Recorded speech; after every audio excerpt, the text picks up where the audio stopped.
Бүгінде жүрек пен қан тамырлары аурулары әлемдегі өлімнің ең жиі кездесетін себептерінің бірі. Дүниежүзілік денсаулық сақтау ұйымының мәліметінше, бұл дерттер жалпы өлім-жітімнің шамамен 32%-ын құрайды. Қазақстанда жүрек қан тамыр аурулары кең таралған елдердің қатарында. Адамның өмірі тікелей қан тамырларының жағдайына байланысты. Тамырлар ағзамыздағы жолдар секілді, олар таза болса, дене де қалыпты жұмыс істейді. Кейде 70 тіпті 90 жастағы адамдардың да тамырлары тап-таза болып шығады. Мұндай адамдардың өмір салты да ерекше үнемі қозғалыста болып, серуендейді, денесін шынықтырады. Сонымен қатар қан қысымын бақылап, темекі мен артық тәттіден бойын аулақ ұстайды. Себебі дәл осы екеуі тамырдың ең қауіпті жауы. Темекіде қантты тамыр қабырғасын әлсіретіп, уақыт өте келе атеросклерозға, инфаркт пен инсультқа әкеледі. Бірақ тек физикалық емес, рухани жағдайда маңызды. Ұзақ өмір сүретін адамдардың бәріне ортақ бір қасиет бар, өмірге деген жақсы көзқарас.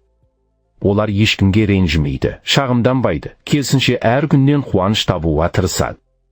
Тіпті операциядан кейін де, маған үйге бару керек, бақшам, немерелерім күтеді деп күліп тұрады.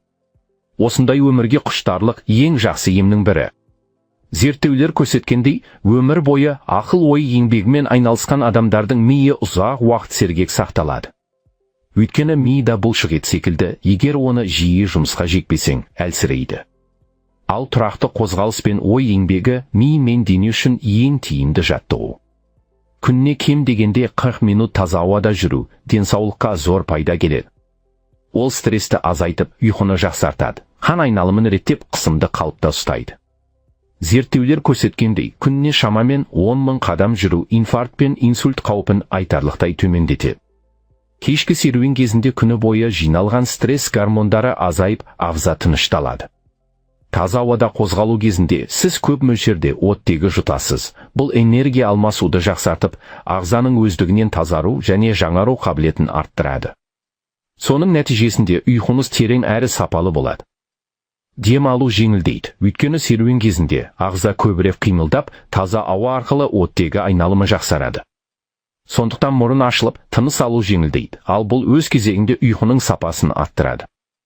Қорытындысында физикалық белсенділік, әсіресе кешкі серуен, ағзаға орасан зор пайда береді. Қазір көпшілігіміз күні бойы отырамыз, жұмыста да, көлікте де. Дене қозғалысы азайып, ал тамақ мөлшері керісінше көбейді.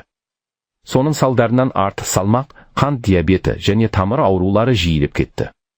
Атеросклероз дамыған елдердің ауруы. Өйткені қазір біз бұрынғыдан әлдеқайда жиі әрі көп тамақ ішеміз.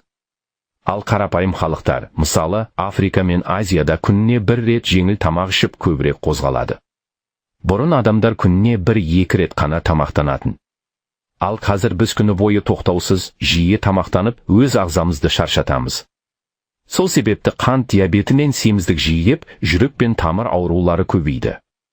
Инфаркт пен инсульт алған адамдардың жартысы диабетпен ауыратында, ал екінші жартысы темекі шегетінде. Ал қалған 15-20% ғана осы екі топқа кірмейді. Бұл жай статистика емес, өмір шындығы. Темекі тамырдың ең қатерлі жауы. Әр шеккен сайын ол тамырдың ішкі қабырғасын зақымдайды. Сол зақым орнына холестерин жабысып, бітелген жер сияқты болып қалады. Бірақ уақыт өте келе ол жер қатады, ұлғаяды да ұйыған қан пайда болады. Міне сол ұйыған қан жүрекке не миға барып, жолды бітеп тастаса, инфаркт не инсульт содан болады. Біздің тамырдың ішін өте жұқа бір қабат қаптап тұрады, оны эндотелий дейді. Сол қабат тамырдың қорғанышы. Ол тегіс болғанда, қан тамыр ішінде еркін ағып өтеді, тіпті магниттің үстімен сырғанап жүргендей жеңіл қозғалады. Бірақ қант пен темекі осы нәзік тепе-теңдікті бұзады. Қандағы артық қан тамырдың ішкі бетін күйдіріп, оны кедір-бұдыр қылады. Ал темекіде дәл солай әсер етеді. Сөйтіп, қан қоюланып, эритроциттер бір-біріне жабысып, шоғырланып қалады. Яғни қан қоюланып, баяу аға бастайды. Бұл тамырдың қабынғанын білдіреді. Осындай жағдай жылдар бойы қайталана береді. Әр шеккен темекі, әр артық жеген тәтті тамырға кішкентай жара салады. Ал жараның үстіне холестерин жабысып, біртіндеп бітелу басталады. Міне тамыр солай тарылады да, жүрек пен миға қан баруы қиындайды. Денсаулық өз қолыңызда. Көбірек қимылдаңыз, кешке таза ауада серуендеңіз. Темекіден және артық тәттіден аулақ болыңыз. Көңіліңізді таза ұстап, өмірге жақсы көзқараспен қараңыз. Өмірдің әр күні сыйлық. Сол сыйлықты бағалай біліңіз. Көп көрермен доктор Берік арнасын жазылусыз бөледі. Ал жазылу дәл осындай пайдалы, шынайы, қазақша медициналық контенттің жалғасуына үлкен қолдау. Егер сізге ыңғайлы болса, дәл қазір жазылып, бұл видеоны жақындарыңызға жіберіңіз. Бір адамға болсын пайдасы тисін. Берік болыңыз, бірге болыңыз.